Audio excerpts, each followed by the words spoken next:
The World Health Organization has said that cell phones may cause cancer in humans. They're listing the same category as lead, engine exhaust, and chloroform. Now this isn't a huge shocker to Mama Natural. I've always been leery of cell phones because they emit radiation. Radiation, your brain, I don't think it's a good combo.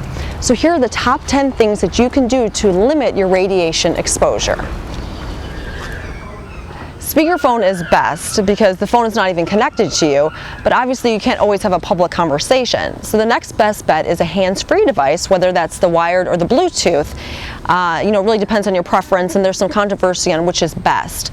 But there's also this safer option, which are the air tube headsets. And you can Google it, but they claim that it's even safer. It uses air instead of a wire, and it's supposed to cut back on the radiation exposure.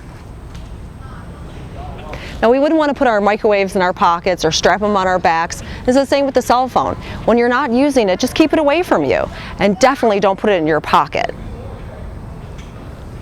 Now this was news to me.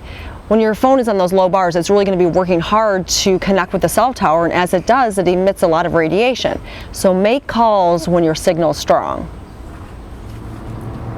In this multimedia world where it's so easy to stay connected, sometimes it's best just to unplug and be still.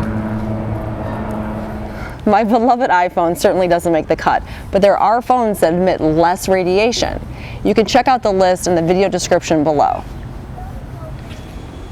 Children's developing tissue and brains are more sensitive to radiation. In fact, many health authorities in Europe issued warnings for children not to use cell phones at all. Text messages are great because they only take a few seconds to ping the cell tower versus like a 15-minute cell phone conversation. And let's face it, I would take a text message any day over the dreaded voicemail. This one is killing me because I love to talk on the phone in the car. But if you think about it, your cell phone is then constantly trying to ping cell phone towers, and the radiation is at its peak. If you have to put the cell phone to your ear, wait until your call is connected first, because your cell phone emits the most radiation as it's searching for the connection. Totally old school, but it's actually the safest way to make a phone call.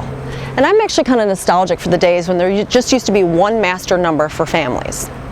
Okay, those are my top 10 tips. Would love to hear from you guys. What do you think of this WHO announcement, and is it going to change the way that you use your cell phone?